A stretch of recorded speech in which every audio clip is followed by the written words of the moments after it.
Thanks for your service, my sister messaged, attaching a photo of her new restaurant sign, funded by the Lakehouse our grandmother had bequeathed to me. I sat on a cot 6,000 miles from home when the text arrived. My grandmother, Margaret, though everyone knew her as Maggie May, had passed away months earlier. The lake house she willed to me, the one on Lake Meredith where I first learned to swim and where I wept the night before shipping out, was already gone. Sold. While I was deployed overseas, my parents had forged my signature on the documents. Every cent of the $450,000 proceeds flowed directly into my sister's freshly opened restaurant. I stared at my phone in the darkness. Its blue light washed across the ceiling of the temporary barracks I shared with 3 fellow officers. In the photo, my sister beamed back at me. Behind her stood a wooden sign, Maggie May's Table. She had named it after our grandmother, using the very inheritance meant for me, and capped it with a smiley emoji. I didn't reply. Not that night, not the following week, not for 3 full months. My family interpreted the silence as acceptance.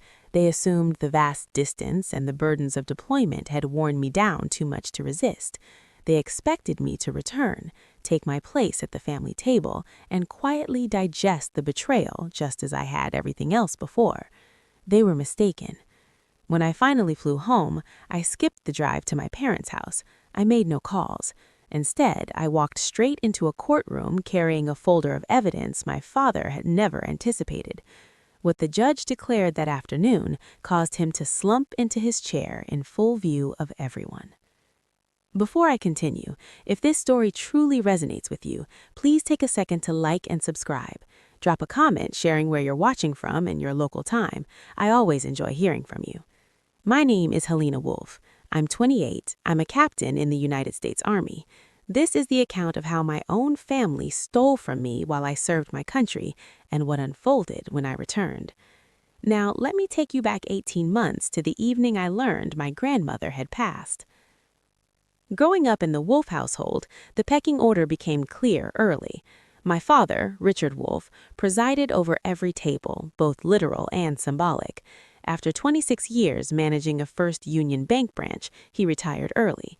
He tracked the family budget in a spreadsheet and required approval for any purchase over $50. When he spoke, interruptions were forbidden. When he decided, questions were unwelcome. My mother, Diane, occupied the second position. She hadn't worked outside the home since 1994. Her role was maintaining harmony, which meant aligning us with whatever Dad decreed. Her go-to line, "Your father knows best." Then came Vivian, my older sister by 3 years. By 25, she had drifted through 4 jobs, yet it scarcely mattered. Dad paid her rent, Mom justified every choice. Vivian was the golden child, lovely, compliant, nearby, the daughter who remained close. I was the other one, the one who joined ROTC in college, the one who, during junior year Thanksgiving dinner, informed my father I had accepted an Army commission. He laid his fork down and stared at me as if I had struck him. "You'll regret this," he announced to the room. "The military doesn't care about you, Helena." My mother dabbed her napkin against her lips. Vivian fixed her gaze on her plate. Silence swallowed the table. Only one person drove me to the airport the day I left for Officer Basic Course. My grandmother, Margaret, 74 years old, 5'2", hands firm on the wheel of her aging Buick. At the curb, she embraced me and spoke words I carried through every deployment, every sleepless night, every flicker of self-doubt. "This house will always be here for you, Helena, and so will I."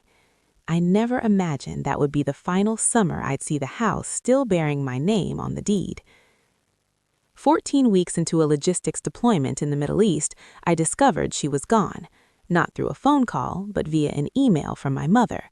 "Your grandmother passed Tuesday. Funeral is Saturday. We understand you can't attend." 4 curt sentences, nothing more.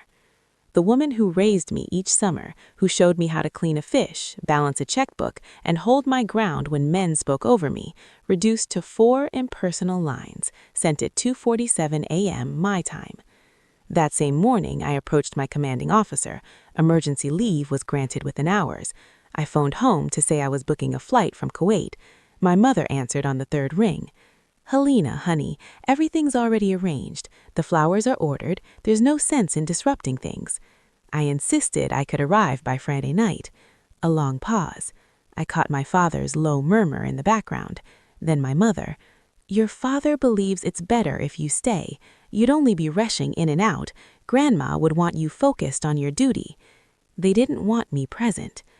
I sat on my cot a long while after hanging up. Then, at 3 a.m. local time, I watched my grandmother's funeral on a shaky live stream, camera balanced on someone's lap. Vivian stood at the podium, dabbing her eyes with a tissue, reading from a sheet. "Grandma loved us all equally," she said.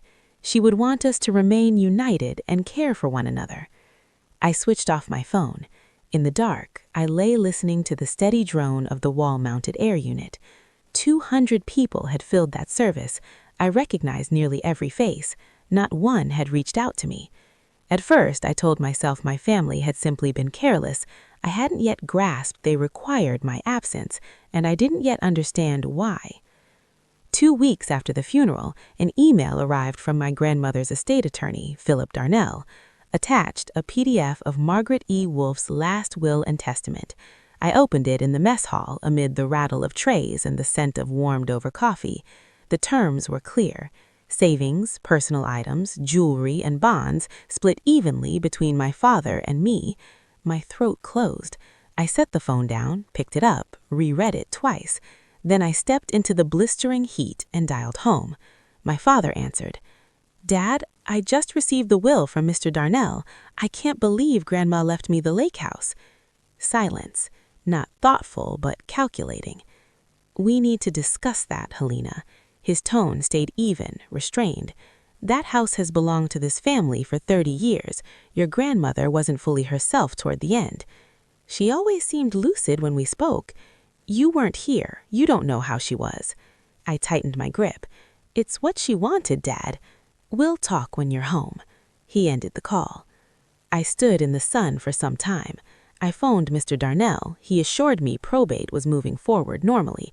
Nothing to concern myself with. Everything under control. I should have been more alarmed. I should have pressed. But I was managing logistics for a forward or basic boast, surviving on 4 hours of sleep, and I committed the error people who trust their families often do. They assumed they would never actually cross that line. 3 months slipped by. The deployment reached its most grueling phase. Long days, brief nights, an operational rhythm that allowed space for nothing beyond the immediate task. 14-hour shifts, supply chain snarls, convoy timing shifting every 48 hours. I emailed my father twice about probate, no reply. I called my mother one Saturday. She answered briskly, as if eager to escape the conversation. "Everything's being handled, honey. Don't worry. Have you heard from Mr. Darnell?" "Your father's taking care of it." "Can I speak with Dad?" "He's at the hardware store. I'll have him call." He never did. I tried Vivian once, straight to voicemail. In the night, when the base fell silent, I would lie on my cot, staring upward. Something felt off. I sensed it the way you detect an approaching storm before the sky darkens, pressure building in the atmosphere, a nameless heaviness settling.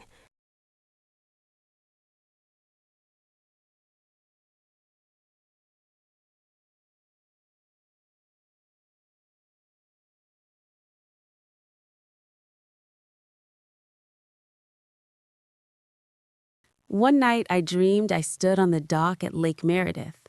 The water lay mirror still. My grandmother waited at the pier's far end, her back to me. She lifted a hand, beckoning me closer. I started toward her, but the plank stretched endlessly. No matter how far I walked, she remained out of reach. I woke at 2 a.m., pulse hammering in my chest. The next day, during a lull between convoys, I dialed Mrs. Calloway, Maggie Calloway, my grandmother's neighbor and dearest friend. She had lived 2 houses down from the lake place for 20 years. "Funny you called, dear," she said right away. "I noticed a for sale sign near the lake last month. Couldn't make out which house from the road."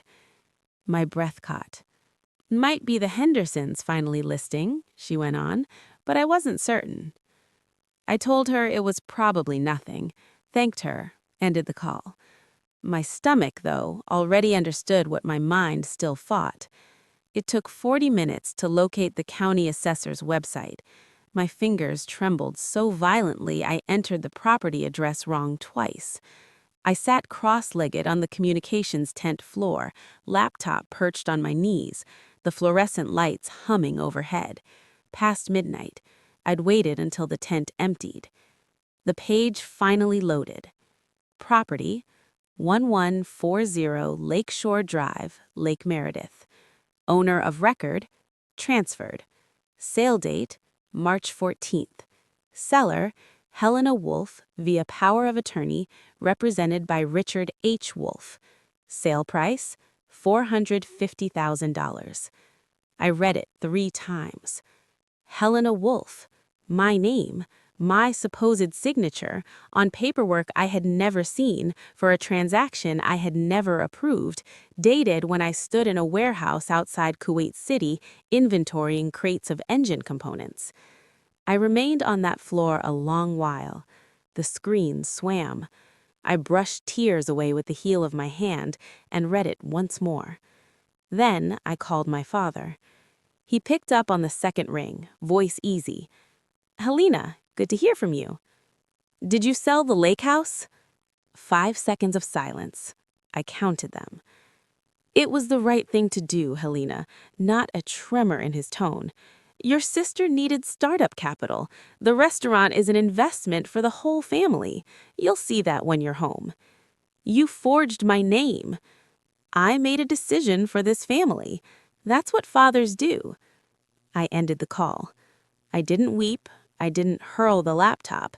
I simply sat beneath the buzzing lights on that tent floor, and something deep inside me shifted, not shattered, but solidified.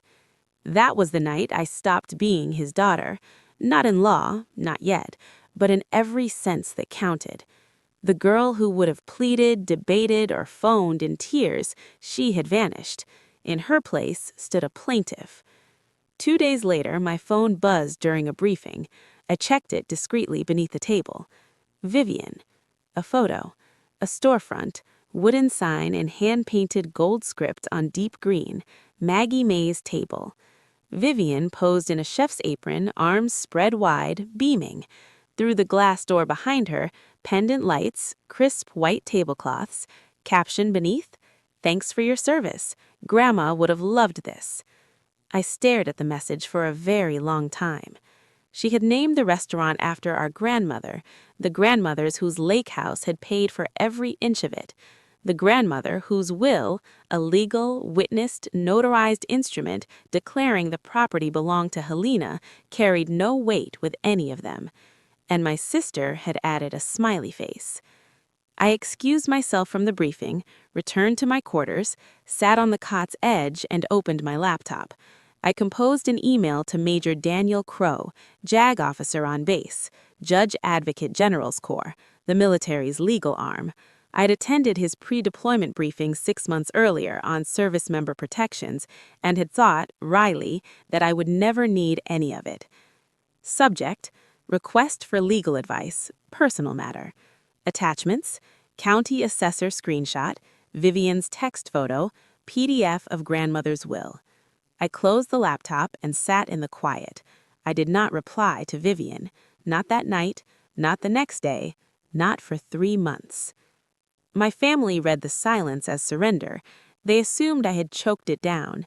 They assumed the miles, the mission, the fatigue had finally done what they always counted on, made me vanish. But I wasn't silent. I was assembling evidence. Major Crow dealt in facts, not feelings. We met the following evening in his office, a plywood box furnished with a folding table, 2 chairs, and binders stacked higher than the desk lamp. He had already examined my attachments. "Were you stateside on the sale date?" "No." "Did you execute a power of attorney?" "No." "Did you authorize anyone, verbally, in writing, by any method, to act for you on that property?" "No." He noted something on a yellow legal pad without looking up. "Then we're dealing with forgery, depending on jurisdiction, possibly wire fraud if the proceeds moved electronically." He set the pen down. There's another factor in your favor. He met my eyes. You were on active duty under federal orders. The Service Members Civil Relief Act grants wide latitude when a deployed member's rights are violated. It won't be the core of your civil claim. The forgery stands alone for that. But it frames exactly whom your father targeted, a service member unable to defend herself because she was serving her country. Judges take note of that. The room felt motionless. Can this stay quiet within the family?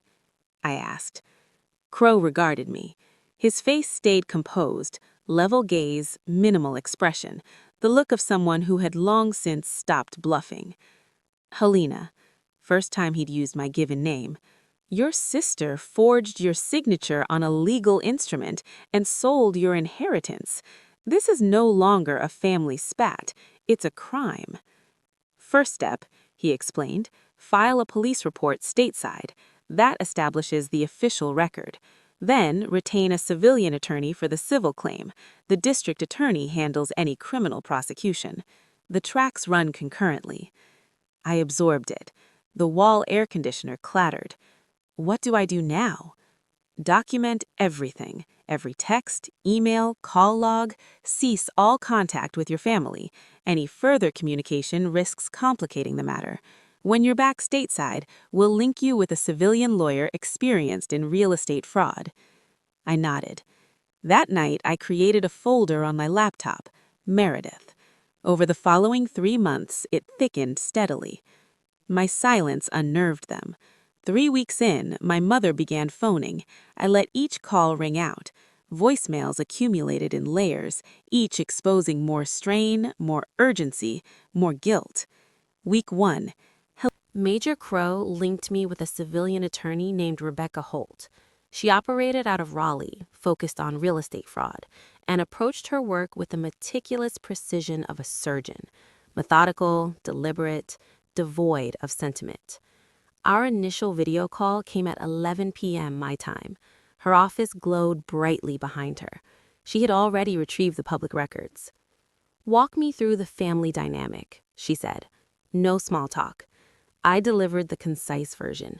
She listened without a single interruption, then shared her screen.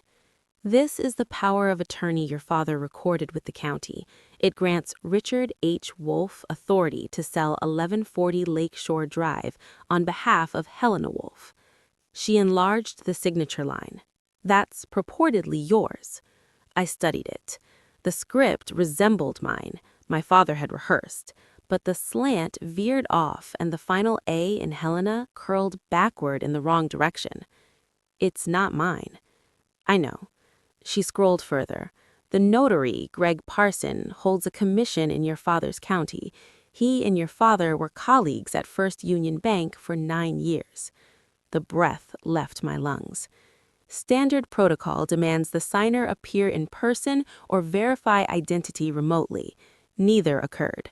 Your father presented a forged document. His former coworker notarized it. What are the penalties? Forgery of a deed or comparable instrument is a Class H felony in North Carolina. 4 to 25 months imprisonment, plus a permanent criminal record. She paused. For your father. The notary faces separate charges and will almost certainly forfeit his commission. I stayed quiet for a long stretch. That's my father. Rebecca's tone eased, but only fractionally. I understand, but he chose this path the moment he signed your name. Before we ended, she added one final point. Helena, the restaurant your sister opened, if it was financed with proceeds of a fraudulent conveyance, every cent remains traceable. Every single one. Rebecca acted swiftly. Within a week, she forwarded the forged power of attorney to a forensic document examiner, Dr. Linda Pace, board-certified, 20 years of expert witness testimony. I supplied authentic exemplars, my military records, tax documents, officer commission paperwork, all official, verifiable, and inaccessible to my father. While Dr. Pace conducted her analysis, I placed another call. Maggie Calloway answered instantly, as though anticipating it. I need to ask about my grandmother's mental state when she executed her will. Sharp as a tack, Maggie replied without hesitation. She balanced her checkbook until 3 weeks before she passed. She drove herself to the attorney's office to sign that will. I went with her. My chest constricted. You were there? In the waiting room. She came out and said, "It's done. Helena gets the house." Then Maggie shared something that lodged in my throat. She told me, "Richard will try to take it. That's why I'm putting it solely in Helena's name, not the family's." I pressed a hand to my mouth. My grandmother had known. She had foreseen it. She understood her son well enough to anticipate his actions precisely, and she had shielded me the only way available to her. If you ever need me to testify to that in court, I will. I promised your grandmother I'd watch over you, and I keep my promises, sweetheart. I thanked her, striving to keep my tone steady. I mostly succeeded. After the call, I sat alone in my quarters a long while. My grandmother had known, and she had erected what barriers she could. They hadn't stopped my father, but they sufficed to demonstrate, should it ever become necessary, that she had meant every clause of that will. Meanwhile, my sister erected a public shrine to her own complicity, broadcasting it for the world. Vivian created an Instagram account for the restaurant. Polished photos, soft lighting, artfully arranged dishes. Captions waxed poetic about family and heritage. One post surpassed 200 likes. The text read, "This restaurant is my grandmother's legacy. Our whole family came together to make this happen. Grandma always said, 'Food brings people together.' This is for you, Grandma. Our whole family." I read those words on my cot at 1 a.m. A chill threaded through me. I was not included in our whole family. I was deployed. I was not consulted. I was not asked. My name had been forged on legal documents so my sister could install Edison bulbs and purchase a commercial range. Yet to Vivian, this was a heartwarming story. Grandmother memorializing grandmother through cuisine. Uplifting, shareable, admirable. Comments flooded in. "So beautiful. Your grandma would be so proud." My mother had added, "So proud of you, sweetheart." No one inquired about the funding source. I captured screenshots, the post, caption, comments, timestamp, engagement stats, and forwarded them to Rebecca. Her response arrived within the hour. This constitutes public evidence of her expending fraudulent proceeds and crafting a misleading narrative.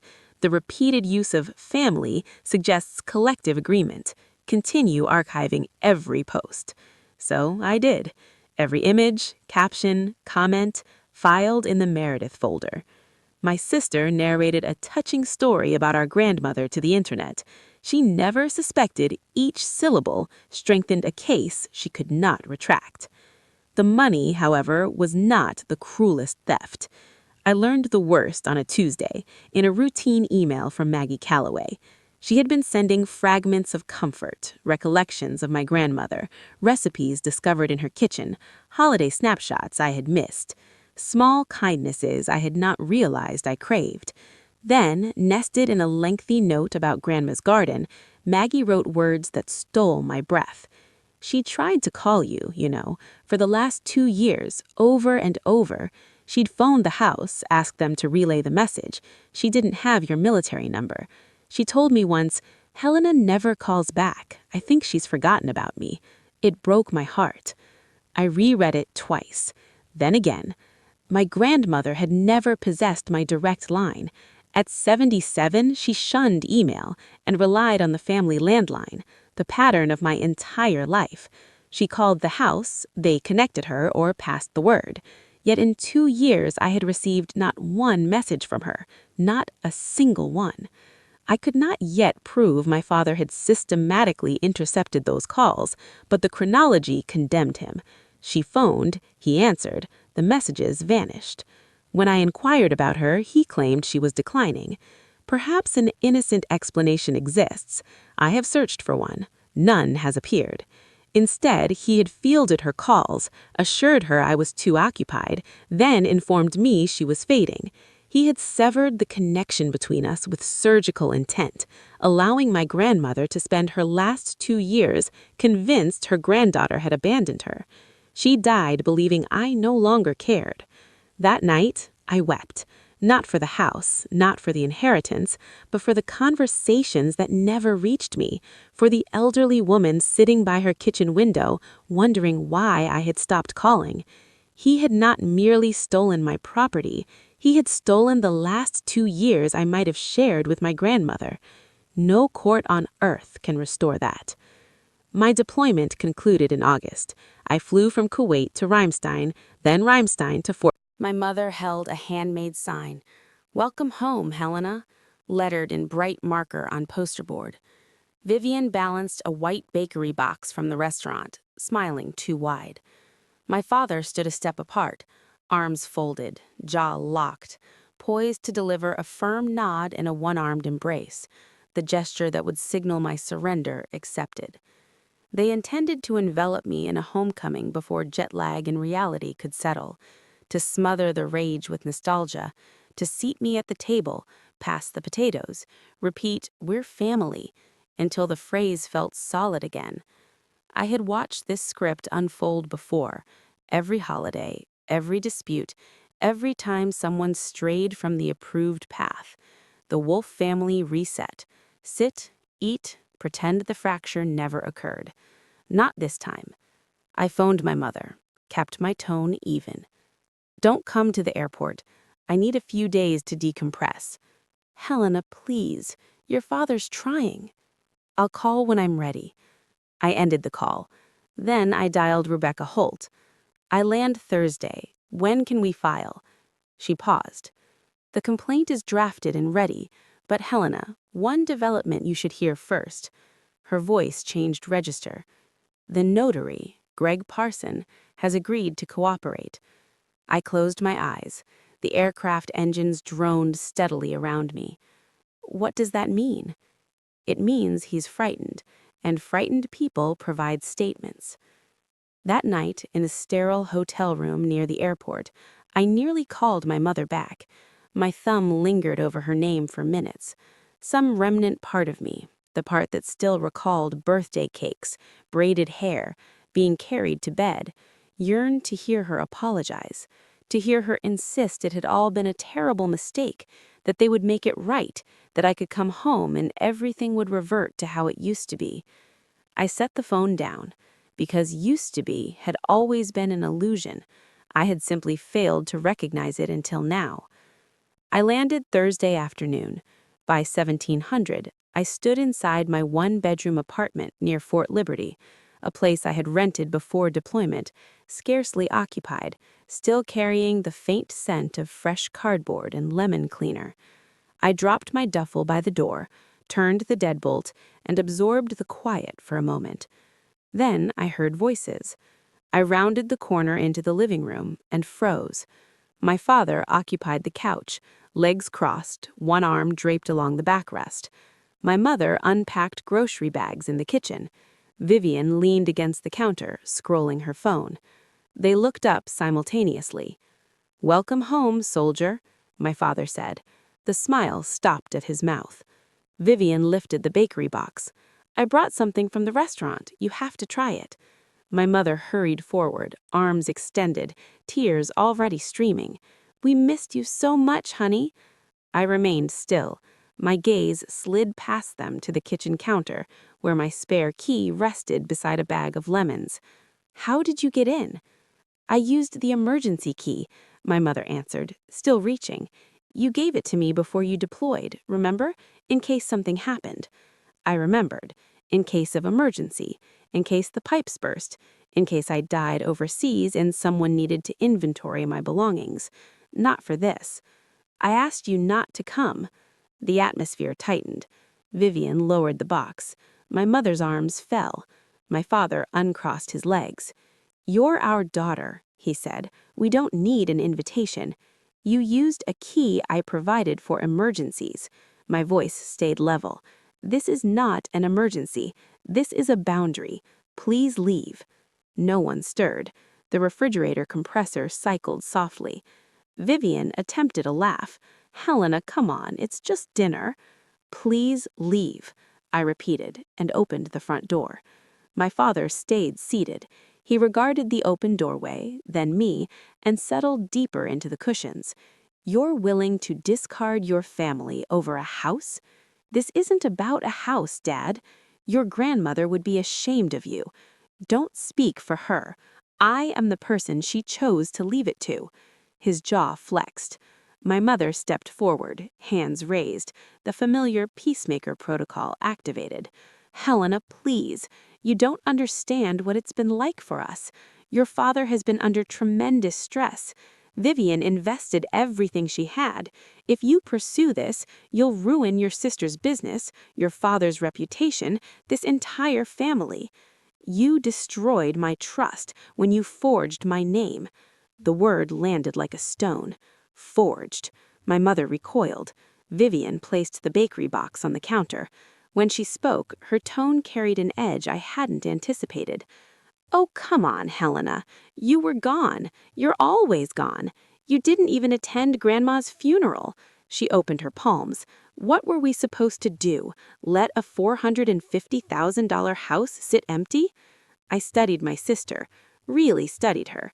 "I wasn't at the funeral because Dad told me not to come." Vivian blinked. My mother stared at the floor. My father rose.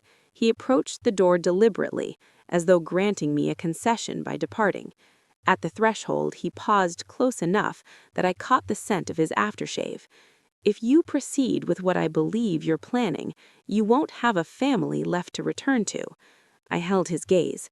"I haven't had one for a long time." He exited. My mother followed, weeping. Vivian retrieved her box and left without meeting my eyes. I closed the door, locked it, called a locksmith. Then I phoned Rebecca. "File everything." Rebecca filed the following Monday. The complaint named Richard H. Wolfe and Vivian R. Wolfe as defendants. Causes of action: real estate fraud, forgery, conversion, breach of fiduciary duty. Accompanying the filing was a formal motion requesting the court refer the forgery evidence to the district attorney's office for criminal prosecution. 2 days later, a process server arrived at 47 Beerwood Lane, the house where I grew up. I wasn't present, but I received 3 calls from relatives within the hour. My father answered the door. He scanned the summonses cover page. According to Aunt Janet, who had stopped by for coffee, the color drained from his face so rapidly she feared he might collapse. My mother rushed over, read over his shoulder, and sank onto the porch steps. Vivian received her separate summons that same afternoon, named as a knowing recipient of fraudulently acquired funds. My father phoned me 7 times that evening. I watched each call illuminate the screen and allowed them to ring out. Vivian called once. Her voicemail trembled. "Are you serious? You're suing me, your own sister, over a house?" Over a house. That remained her framing. Over a house. By week's end, the family narrative engine operated at maximum throttle. My father contacted every relative within reach. "Helena is suing her own parents. Can you believe it? After everything we've done for her." My mother posted a veiled Facebook status. "When your own child turns against you, all you can do is pray." Some relatives phoned me, most bewildered, a few indignant. To each I gave the same reply: "You're welcome to attend the hearing. The truth will be present." That week, Rebecca also submitted a parallel criminal complaint to the district attorney's office. Forgery, fraud. The civil and criminal proceedings would advance concurrently.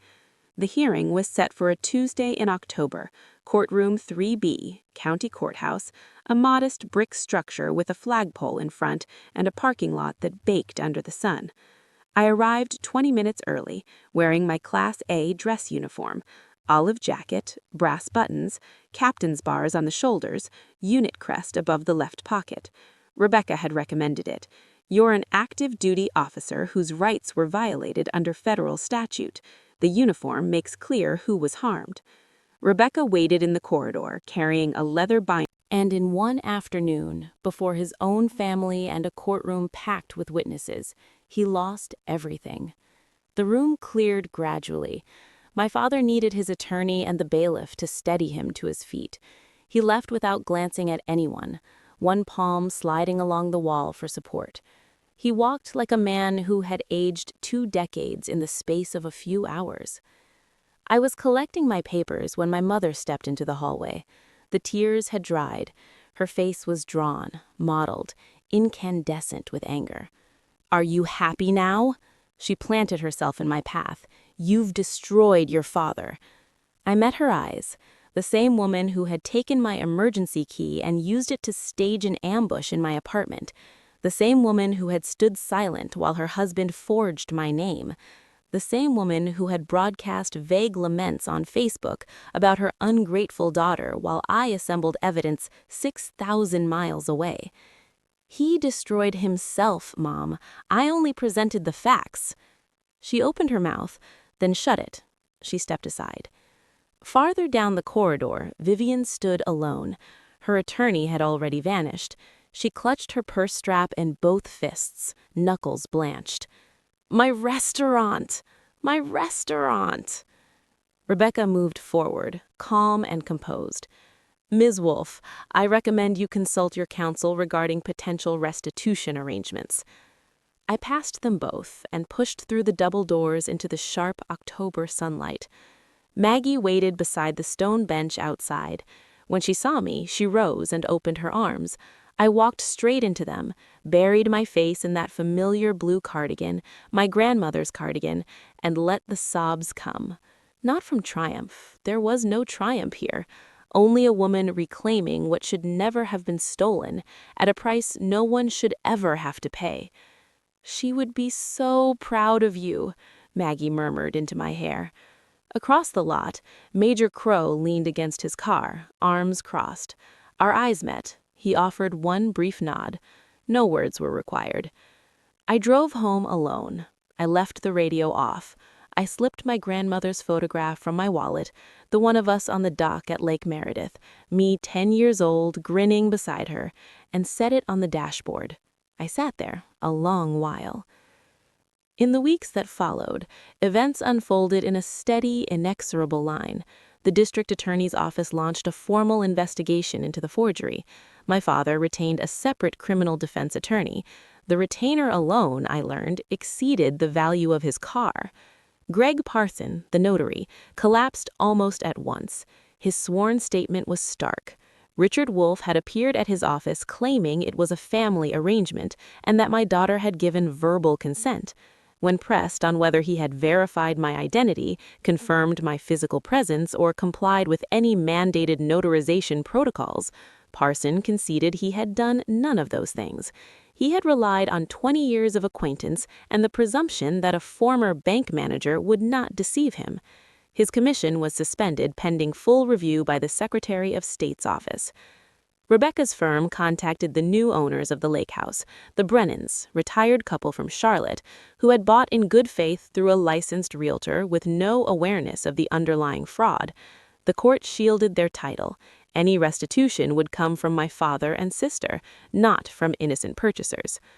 The court awarded $535,000 total, restitution plus damages, ordering structured payments to begin within 90 days. Failure would bring us back before Judge Whitmore on a contempt motion. Vivian's restaurant had never generated profit. 4 months open, it bled cash. Equipment was leased. The building lease ran 12 months and was non-assignable. Every cent invested in Maggie May's table had been taken from me and erected on a document that should never have existed. Rebecca phoned on a Friday afternoon. "The machinery is turning, Helena. Let it run its course." I hung up and sat on the porch as the sun dropped. Somewhere, my father was poring over criminal statutes with a lawyer he could no longer afford. I felt no elation, only the quiet certainty of being right. Small towns remember forever and forgive slowly. Within 2 weeks of the hearing, word had spread through my parents' circle, not because I spoke of it. I posted nothing, called no one. The courtroom itself had broadcast the story. A brief item appeared in the county paper's court proceedings column, a civil fraud suit concerning a forged power of attorney and the sale of a deceased woman's property, names omitted, criminal charges still pending. But in a community of 11,000, everyone recognized the address on Lakeshore Drive. The calls arrived in a gentle, persistent tide. Aunt Janet first, voice breaking. "I knew something was off at Thanksgiving when your father got so defensive about the house. I should have spoken up. I'm sorry, Helena." "It's all right, Aunt Janet. You couldn't have known." Cousins, old family friends, people who had filled my grandmother's funeral. Some left brief, halting voicemails. "Heard what happened, thinking of you." A few confessed they had once labeled me ungrateful and now felt ashamed. To each, I replied the same. "Thank you. I appreciate your reaching out, but I need time." Not everyone was gentle. Two of Vivian's friends sent messages thick with accusations, jealousy, cruelty, ingratitude. I skimmed the opening lines and deleted them.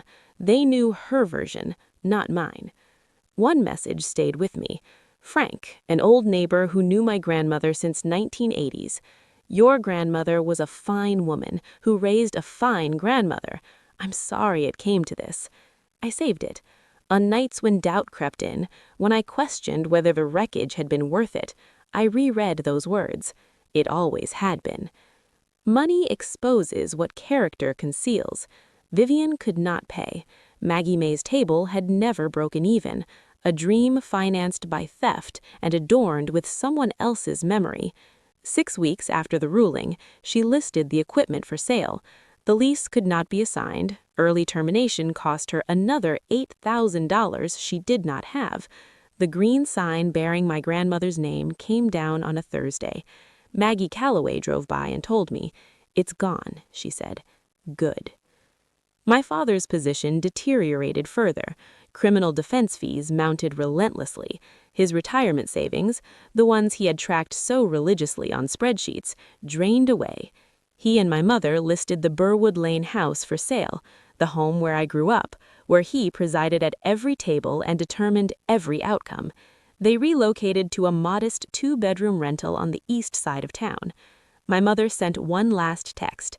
"I hope you can live with yourself." I read it. I did not reply. I saved it. By then, it was reflex. Vivian relocated to Asheville. She found work managing someone else's restaurant. No ownership, no sign with her name, no Instagram captions about legacy. I did not rejoice in any of it. There is no joy when your family collapses and you hold the match, even when the blaze was of their own making. But I did one thing. I directed a portion of the restitution to my old high school and established a modest scholarship for graduating seniors who planned to serve in the military, Peace Corps, AmeriCorps, or any path that drew them away from home in service of something greater. I called it the Margaret Wolf Memorial Scholarship. Not for recognition. My grandmother had always said, "Help the ones who have no one else in their corner." She would have approved. On a Saturday in November, I drove to Lake Meredith. No plan, just errands, dry cleaning, and oil change, the small machinery of a life being rebuilt. And I found myself on the county road that curved toward the lake. I followed it on instinct. The way the body remembers routes, the mind tried to erase. The house remained. Fresh paint, a gentle gray where white had once stood, a new fence. The porch railing had been replaced. The old wooden swing was missing.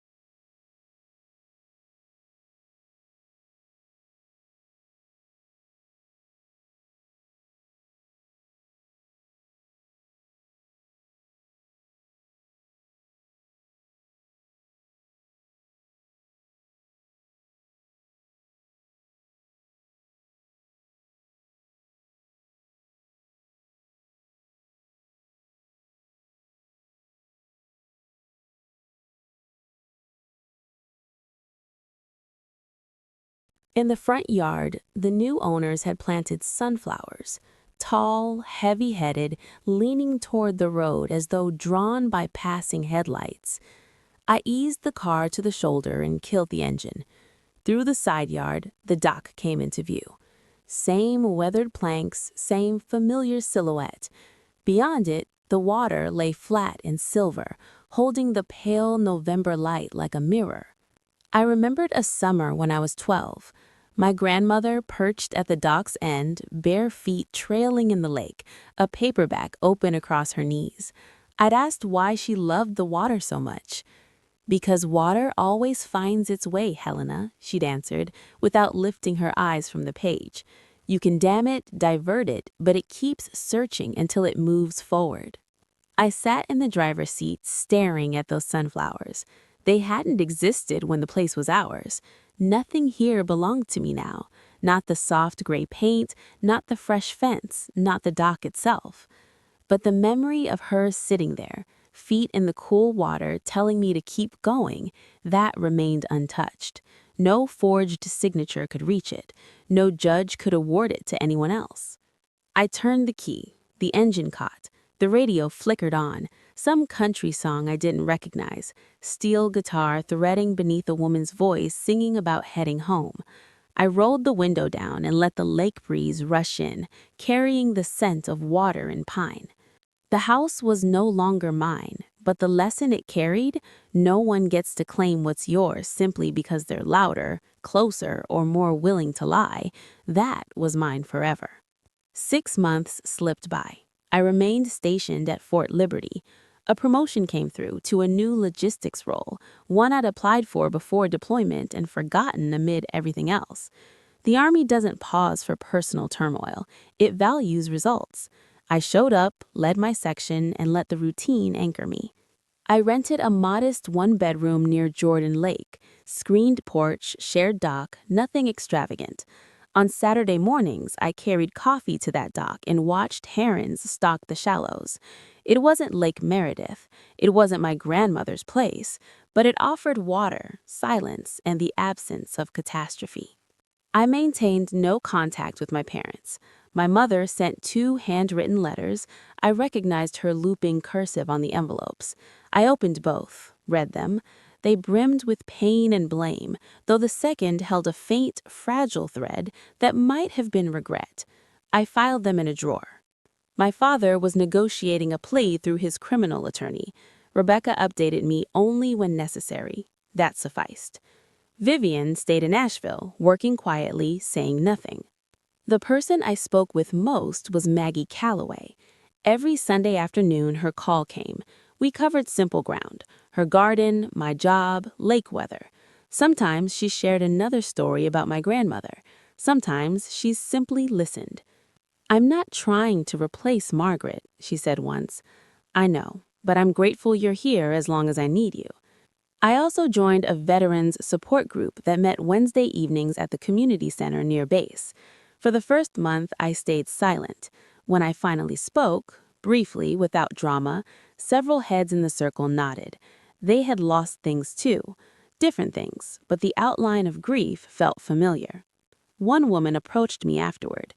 "You didn't lose your family in combat," she said, meeting my eyes. "You lost them at a notary's desk." I never forgot those words. The letter arrived via Maggie. Vivian had sent it to her address since she didn't have mine. Maggie phoned first. "I didn't read it, but I wanted you to know it was coming." That evening, I opened it on the screened porch, last light filtering through the trees. 2 pages, front and back, in Vivian's tight, slanted handwriting. No preamble of apology, just a confession. "I knew the money came from the house. I knew Dad forged your signature. I told myself it didn't matter because you were gone and the Army takes care of you. But that was a lie I told so I wouldn't feel the guilt. The truth is I didn't want to feel it, so I made it your burden instead of mine." She wrote about the restaurant's collapse, not blaming the lawsuit, but admitting she'd never had a genuine plan. She'd borrowed our grandmother's name as branding without deserving it. She didn't beg forgiveness. That surprised me most. "You don't owe me anything," she closed. "I just needed you to know that I know what I did, and I know it was wrong." I read it twice, then sat listening to the frogs calling from the water's edge. I couldn't tell if she meant every word. Perhaps she did. Perhaps it was another performance. Either way, it no longer mattered in that moment. My healing didn't hinge on her sincerity. My peace wasn't hers to grant or withhold. I wrote back, one short paragraph. I read your letter. Thank you for writing it. I'm not ready for anything more right now. Take care of yourself, Vivian. I sealed it, stamped it, and mailed it the next morning. Not an open door, not a locked gate, a boundary.